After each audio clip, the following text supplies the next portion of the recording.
What's up, everybody? Arty 84 here. We are here exploring another train station. This one, another Orange Line station. We've already done North Station. We are at Wellington Station here in Medford, Massachusetts, and we're gonna go check it out. This train station was built in opened in 1975. It's got brutalistic design, so you're gonna notice it's very cold concrete, very unfriendly and unwelcoming. But it was opened in 1975. It's part of the Haymarket Line extension, which was first thought of in the early 70s. It was basically going to bring the Orange Line past Everett, reroute it, so it goes through Medford, Somerville instead of right through Everett. And then it was supposed to continue all the way to Redden, which never made it that far. As far as it is, it's right now is Melrose. So this is the main station, one of the main stations of the line. This is where the service facility is, and this is where a lot of the main hub. It's a big garage here, and gets a lot of people from the North Shore going into work into Boston. So let's go take a walk on the Skywalk, which used to be an elevator that used to go back and forth. I guess it wasn't an elevator, it was a moving walkway of cars, but the cars would always get stuck, and sometimes people get stuck in the cars, and sometimes it would get jammed, and you would have to walk from the garage all the way over to the train station. So as you see, it's going to be quite the walk. So this was once a cart, now it's a walk. So let's check it out.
So I sped that up a little bit. We're almost at the end. It's a 2-minute walk.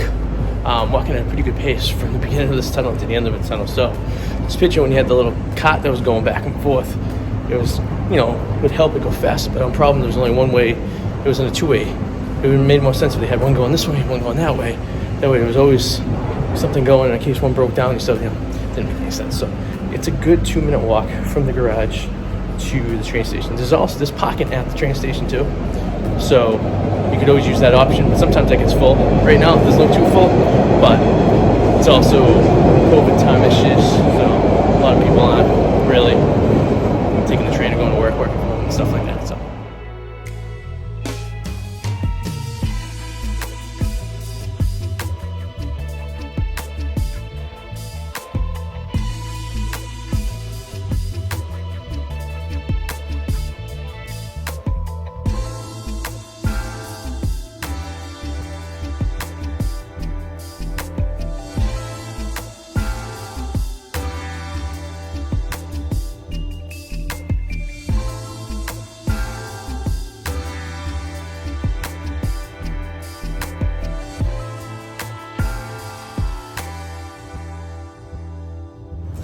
So we are outside here at the entrance of the station. This is a place where the Encore Casino that we did a couple videos ago, you could park as an employee and get bussed over there. This is also a huge hub for the North Shore area for bus to come through after you get off the train. And we're in one of the parking lots over here. It's a pretty decent sized parking lot. It's not really that full. I can't remember a time when it was full. Even when I was taking this for school years ago, it was never too full. That's the commuter rail. The commuter rail runs through here. The commuter rail runs through, but doesn't stop here. It actually stops the station ahead of this in Malden, and then that's the last stop before heading into Boston. So you will see when we go down to the train tracks, there are 3 tracks. One inbound, one outbound, and the other one was an express that never was opened. It was part of a construction when they built it for assuming the future, that they would have some kind of express lane coming from maybe Boston when it was going all the way to Redding, but it never evolved to anything because they never extended the track and they never really needed it. So that's why there's an extra track there next to the commuter rail. The idea was to get rid of the commuter rail line altogether to Redding and just have the orange line go from Redding in, and the commuter rail's last stop would be in Redding and then continue into Boston, but never panned out that way. So let's go check into the station. As you already seen from some of this video, it's very cementy, old, brutalist. Boston did a lot of brutalist architecture in the 60s and the 70s, like City Hall and stuff like that. So let's go back into the station, and we'll go down to where the trains are. We'll see if we can't catch a train or two.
Alright, so we're on the platform. Right here behind me is the inbound platform to Boston.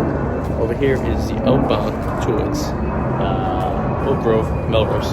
And you can see beyond that, there's another track. That's that third track express that was planning on for an expansion sometime. But as you can see, right now we're midday on a Tuesday. Not a lot of activities, but it's very busy in the morning, very busy in a few hours from now. Behind me is the facility where they maintain the cars. Just been renovated a few years ago, so it's brand new. Looks a lot different than it used to. But there's probably a couple, miles of track over there where they park the trains. So I'm not knowing the exact number. If you know the number, please leave it in the bottom. But yeah, this is the train station. So like I said, it's rough. It leaks a little bit. It's not very warm feeling. Very brutalist. Very cold. And a lot of the stations built in the 70s in Boston, very similar. A lot in the orange line, because it was all done around the same time, and some of the red line as well. So there you go. This is it. Hope you guys enjoyed the video. Please leave a comment. Please like. Let us know what you think. If you have anything to add, please add it below. It'd be awesome. Thank you.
So one FYI I wanted to add. So these new tickets, I usually have a pass. I don't have it with me. It's a little plastic card.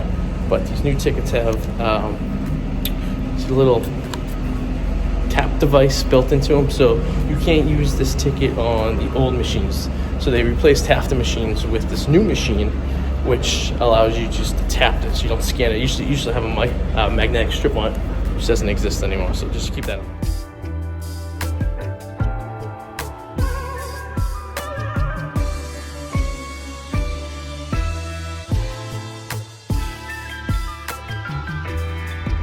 One last thing to add, which I didn't. The Orange Line's currently running two types of trains, the older model and the newer model. The older models are from the 80s, it could be even the 70s. Those are right here behind me. And right next to it is one of the newer models, side by side. Newer models are really, really nice. And they're slowly easing that into the rotation. But they're still using some of the older models. So if you unfortunately get an older one, they're not that nice. But the newer ones, very nice. So let's do a little video side by side. I'll end off that. Leave your comments, like, and we'll see you guys soon. Bye.